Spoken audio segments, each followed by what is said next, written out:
I know your path is kind of, you came up through the tech schools, right? You kind of did it that way, went to school, and you came to the dealership. Do you think that, do you think that's helped you as far as the path you took, or was there a different path maybe you kind of regret not taking? Um, well, the only part you regret about school is paying for it, but uh, Right. I do really do feel that going to tech school put me out ahead of some of the other techs that comparably have come into Sure. the shop and left. Just because I had an understanding of some of the systems that somebody who comes in here and just learns to change oil might not necessarily know yet. I got a better grasp for sure of a few things, module communications and stuff. I'm really into the electrical side of stuff, but doing that and in tech school you get to tear down engines and transmissions and um, really was a huge benefit for me, and I'm every penny that I paid was worth it, honestly. Yeah, I actually remember one of the first jobs we ever gave you was a Lincoln, and the horn or the trunk wouldn't open with the trunk release. It was electronic trunk release, and it wouldn't open. And I gave it to whatever tech you were working with at the time, and I said, "You think he can handle this?" And he's like, "Oh yeah." So I thought, well, it's going to be a latch or something weird like that. And you came back and you said, "No, it needs a certain module." And I was like, "This kid's crazy. It doesn't need a module. It just needs a trunk release." And nope. The tech you were working with at the time came back and said, "I ran it through the diagnostic. The kid's right. It needs a module." Backing up what you said, right? The formal training you had in electronics probably has served you really, really well. And I underestimated you even going, wow, there's no way. Yeah, I mean, and a lot of the stuff Sure, that sure did. you do here, you can always go back to workshop manuals or other Right. texts and find the information that you need. There's always something you can do to figure out pretty much any issue you got going on. Bouncing off of that too, I feel like for me, we had a really good high school where we kind of learned it the first time around through high school, then went to technical school. Me, it was diesel orientated, but still learning it. So kind of number two, going through it again in college, and then now being a Ford tech, going through it online, going through the tests, doing the online thing, and then they actually send you to the course to actually go and do it again. So really, I think I look back, I've actually done electrical 4 times, Right. and on top of what I do all day. I mean, talk about pounding it in the head. Oh, that But yeah, I feel like that's maybe why you and me are pretty good at I it did. I because did we've done it. do. My high school did offer automotive classes and stuff too. So I guess that is kind of where I got my start Yep. learning about it, just basic small engine stuff, and pretty much go on from there. So we do get some of the techs that come in here and they don't want to put the time in necessarily to go to Right. tech school, and it's like you It learn can so be much. Yeah, beneficial, you not got to necessarily always, but it is. exactly. You got to take from it. Just looking for a change. So I came to Van Horn, started as a loop tech, working as a loop tech for 3 to 6 months, and then I got the opportunity to do a high gear apprenticeship program through Van Horn. So I work with a mentor, get to work with them doing some bigger jobs, stuff like that. So What kind of jobs would you say you get to do with them? What kind of bigger jobs? kind of like whatever comes through the door, anything from electrical diagnosis to engines, transmissions, anything really. What was your favorite job you got to do so far? Mm, probably timing jobs are really fun and Yeah. like engines.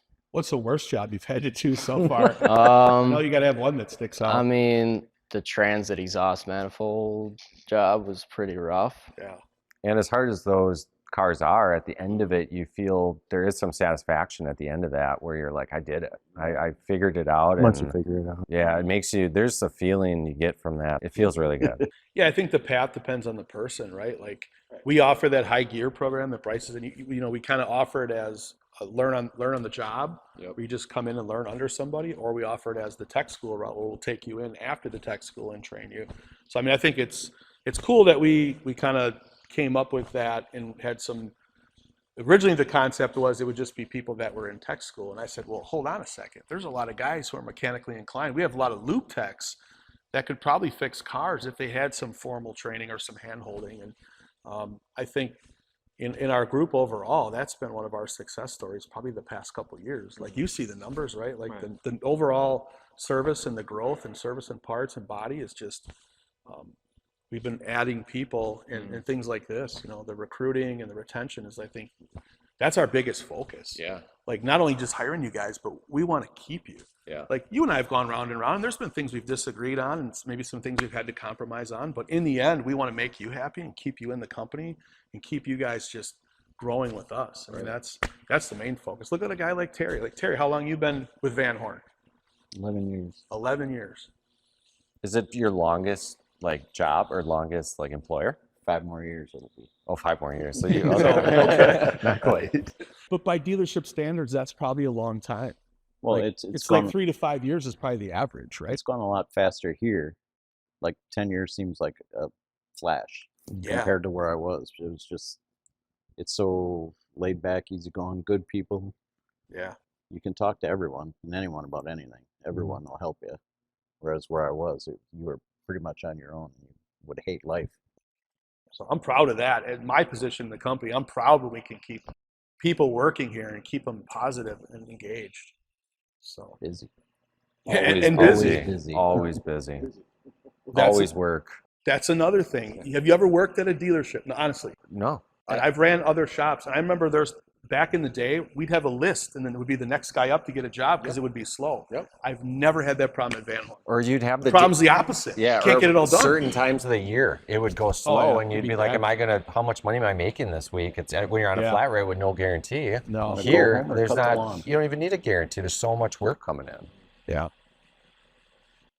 Yeah, that's a weird dynamic that I never thought I would encounter. agree. Especially at like some domestic dealerships where you'd run out of work, like you said, certain times a year, and it's like we just can't get it all done. There's so much to do. You know? It's and- amazing though how much things change though, right? Because like you think of the old timers that were in the shops you worked at a while ago, and how they phase out, and then now we're kind of getting to that level, right? And then the new kids coming in, it's crazy. And I thought, back then you're like, oh, he's just an old geezer. He doesn't know. He's working on carburetors. He's and just the grumpy you know, guy in the corner. Yeah, that's grumpy going guy, up to him. but at Yeah. the end of the day, you don't even see a carburetor anymore, but Not that's all they usually. used. Not usually, but that's like all they did. Sometimes. Back in the day, that's all Sometimes. they did. Right. So the times are changing.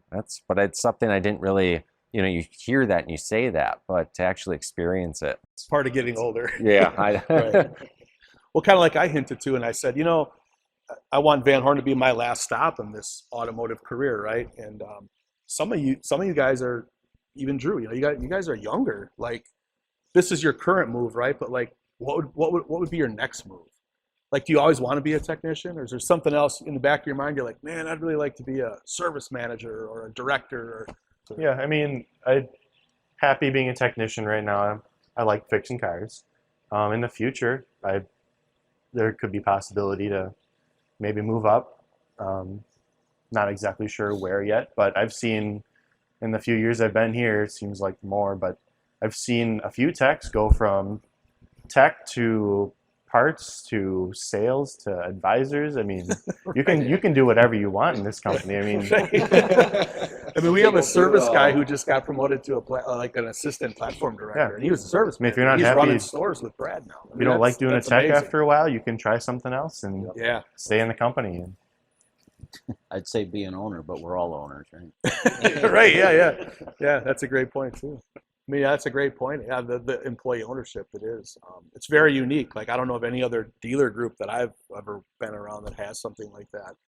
Kind of keeps you engaged, right? Like, basically, It gives you a sense of purpose and belonging to the company, really, than just working for somebody. Well, and yeah, when you in our field too, when it comes to parts, there's a lot of shop supplies, right? right? And at the end of the day, if you can do the job, sometimes you don't need 5 like cookie discs or whatever to clean something. You can use 1. And when you're an owner, Right. you care a little more to be like, I'm going to use 1 cookie instead of 5. So it Yeah. does come around. I do make those, or I think of it constantly. Isn't that something too? Yeah. Because it's money in the bank if you can really, Yeah, watch because the checkbook. some of the other shops, and I was younger, I didn't care. I'd be like, yeah, I'm doing 5 cookies, 1 in my pocket, I'm out of here. Yeah, Every car got a whole can of brake clean. yeah, I'm like, spray that down. I'll say that anytime I was a lube tech trying to learn new stuff, and you are tasked with figuring something out, and then you go and tell whoever the tech is that you're working with, and they're like, nope, that's not it. You got to go somewhere else, and kind of get a little bit embarrassed. You're not right, and always trying to learn new things, but then whoever you're working with is trying to point you in the right direction constantly. So It's a bit frustrating going through that. Even. Just learning that Yeah. the new stuff takes a little while. It's going to kick your butt. It's going to kick your butt, and then you're going to kick its butt. I mean, the thing is too, like if you think about it, like we see the worst of it because we are a repair facility, but man, cars are made so much better. Like stuff for like, I don't know. I've had 3 Jeeps back to back to back, and I don't think I've had one other than an oil change and a rotate. I haven't had to stick a dime in any of those vehicles. It's just, Well, you buy brand new cars, though. well, yeah. But if you keep them for 3 years and they have miles on them, and you would imagine if there was a warranty concern, it would show up. Yeah. And I've yet to have anything. You don't have to So overhaul I'm the pretty engine. impressed with that, you know. You know. Yeah. You don't got to overhaul like you used to have to in all the old cars. Yeah. They'll true. run 200,000 miles sometimes without any issues. So. That's true. I got 220 on the CX-9. I got 150 on the Flex. Right. And they just run forever. Yeah, Well, drive you 'em guys every day. maintain them, so Yeah. obviously. I got tires for that CX-9 in the back of my truck. Well, I'm looking for those. I guess I'd ask you this, right? Because you've been in this probably the longest anybody here. What advice would you give to a young guy or a friend that you knew that was looking to get into this business? Like, what's the ups, what's the downs? What advice would you give? Get used to computers because everything's going computer based. It's not like the old days. He's fast. He can type, talk, and sing at the same time. Yeah, he'll be like looking over there. And just, And knew he made a mistake. yeah. I think for me, some advice would be it's not just with your hands, right? I think there's a lot of like for me, I grew up and I did a lot of like Legos and kinetics or whatever they call it, connects, right? Yep. And it was opening a book and like going through the sheets and like, okay, connect this, and it just keeps growing.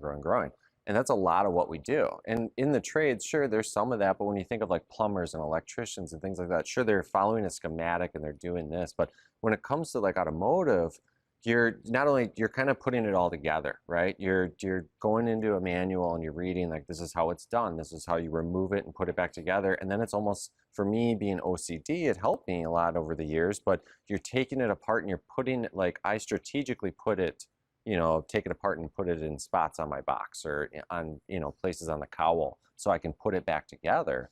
So I feel like it's kind of going back to when I was a kid, right? And going through the book and, here, this is how it goes together and whatnot. So yes, I think definitely need to be good with your hands, but yeah, as you said, Terry, it's becoming more computerized. So you got to be good with, the IT world too, to be able, now we don't even have books or people fight me on ordering the manuals to have in the shop here. So it's all online. Yeah, so you got to search it and look up and know what you're looking for too.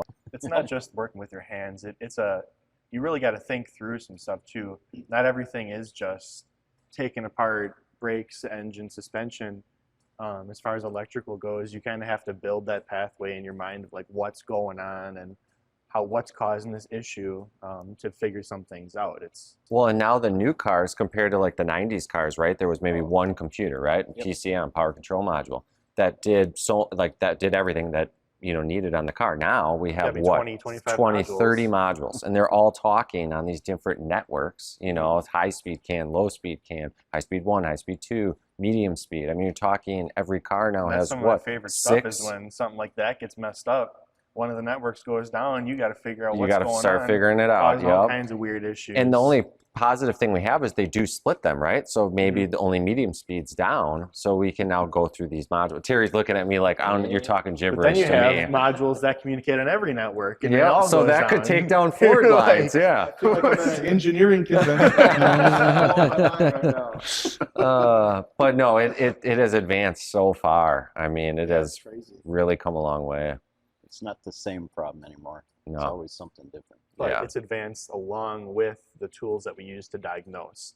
Like Scan Tool and the software we use to diagnose cars nowadays gives you so much more information than you Oh, ever yeah. could have gotten in the early 2000s on some of that early stuff. Oh yeah. Terry just used to get a code. You see a light, Go find the book. you see a And- light blink and back- on the module. like Every three OBD1. blinks. Right. Yeah, OBD1, you had to jump the terminals to get it to beep it out. Oh, was that a 3 or a 4? Right. You gotta wait for it to come back around. Yeah. Even like when I started out in the business when I was a service writer, if a certain car came in and the customer had that problem, I could pretty much diagnose in the drive and intake manifold gasket's leaking, or this is going on. Like you knew everything that was wrong because everything was a pattern failure.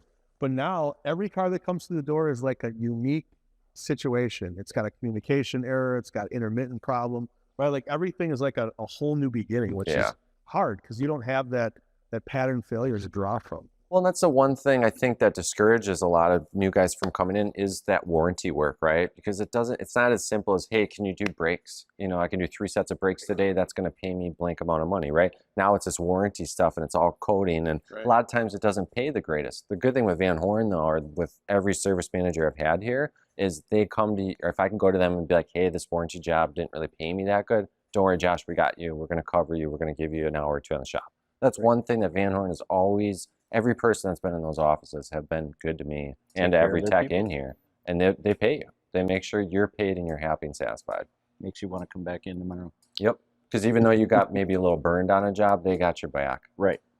So when you're working on a warranty job or an insurance job, and sometimes they don't want to pay you for little incremental things, we always want to take care of the employee. And I've never been questioned by any of my bosses when it comes to taking care of an employee, because they know that if we don't take care of our people, that we won't have any people.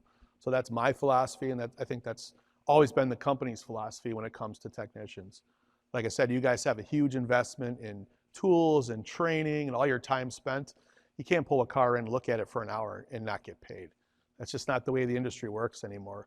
I mean, let's face it, flat rate used to be, probably the reason so many good techs left the business how many years ago. I mean, it's a tough gig, so I understand what you guys are going through. Additionally to that too, Van Horn is willing to invest in the techs, right? I mean, how many shop toolboxes do we have in here? Like 2 or 3? We got 2 so far, but yeah, mostly more entry level stuff. But still, like we're yeah. willing to get. Sometimes when we were starting off, like we didn't want to necessarily. The people you didn't have the money, right? I don't have the money to go out and spend a couple $1,000s to get a basic set to go even make money, right? Like we didn't have that opportunity. We had to do it. I started off a little tiny Craftsman box, you know, from Sears. And so the fact that we're willing to spend, like to invest from the get-go before we even know what they can do, and then if they can grow into it, you know, obviously we'll give them more. So that goes a long way now. Early on in my career when I was going to school and wanted to be a technician, that's one of the things that turned me off. Is like I had some basic tools and stuff, but I was to the point where I probably needed to buy a lot more stuff. And I went, man, I don't know. If I'm not 100% in this and I'm not all in, I'm not going to spend thousands of dollars on tools that I'm going to get stuck with later. And then what do I do with that? How am I going to sell them, or, you know, pay the tool guy a king's ransom? You know, if anybody knows about the tool guy, It's like the customers. Well, your boss must really like you. You got the biggest box. It isn't that way. it's not the way I it don't think works. so. We don't have to start off with a big toolbox either. I started off here with a little bag, and I had a Yeah. couple socket set and a couple ratchets and whatever. But you can, and then when you start, you can decide if you like it after a while. You start buying more and more, and then you buy a cheap box and you move up from there. You don't have to buy all your tools at once. You can get into a certain thing and move up. Yeah, I know with the high gear program, we'll buy some tools too. That's part of the program. We'll buy like a toolbox or a basic set of tools. I mean, like you give a guy a job, you can't expect him to go out and buy a bunch of tools his first day. So you got to have something set up to get people started out. Well, there's just so many because there's different manufacturers. I don't use all those tools. There's the Right, GM right. stuff, the Ford stuff, the Mazda stuff. Some of it they don't transfer to this, so they just collect dust. Right, But like- it's good to have them. Ford's using 13s and the 15s, and the GM's using the 14s and 12s. Yeah. Yep. At least it's all going metric now. Right, Still, all right. my I don't standard have stuff. I never even touched. all my standard anymore. stuff went home with me a long Did it? time ago. It's still in that Yeah. box. I just Oh. don't use it. So I've always kind of wondered, like, obviously, you guys look at cars differently than like a customer would, right? You see an F-150 that has a certain code, and you go, "Oh man, not another one of these," right? Like, what's some of your favorite things to work on, and some of like the least favorite things to work on, or favorite cars, or least favorite cars? I like the F-150s. They're all pretty much the same from way back till now. And we have the parts in stock, things like that, so it makes it a lot easier. What's your least favorite thing to work on? Saab. So you've been doing this a long time, but if you would have taken a different path what would have been your dream job, or what would have been the path you would have taken? I actually wanted to be a semi-truck driver. Oh. But- Over the road, Terry? Yeah. But Roger. I got in 6K Terry? got into cars in high school and got tired of asking people to help because I didn't understand what it was. So I just started taking it on myself. I was so intrigued by cars when I was a kid. I wanted to be a mechanic, and I remember in like 5th grade we had to write down what our dream job was, and I didn't know how to spell mechanic, so I wrote race car driver because Sweet. I could figure out how to spell race car, not mechanic. Most embarrassing. I want to hear this. Most embarrassing. Yeah. About yourself or a coworker? Well, I got one that I'm happy to share. I'll start this off. Yeah, do it. So most embarrassing part for me was I was working here, and I don't know how many years ago. Actually, I should know. It's like 4 years ago now. And I had just went to the dentist, and I had all this front work done, like a lot, because I had, some of my teeth were kind of bad. Well, anyway, one of the tooth they had to shave kind of a lot off of it, right? And I made my sandwich, and I'm walking through, and I take the first bite, and my tooth comes out. And I felt it, and I was just like, oh my God. And I ran to the bathroom, and I look in the mirror, I'm like, oh. And I just instant like panic. Yep, the whole tooth. And I remember walking through the shop, and I'm just like, what am I going to do? And I went into the manager's office, and I'm just like, my tooth fell out. I didn't want to like open my mouth and say it. And he's like, oh, okay. And then like, the thing that's burned into my head is I walked through those doors, and that we had our service writer's desk right in a row. Right by the door. And I went through the door, and I think, Drew, you were a writer at the time, and you were the first one there. And I was like, yeah, I got to go. My tooth fell out. And you're like, what? And everyone turned around, and I go like this, and everyone's like, oh. It was just like this chain reaction, and it's burned into my head. And I went to the dentist. They had whatever. It was a whole thing, but most embarrassing moment for me, for sure.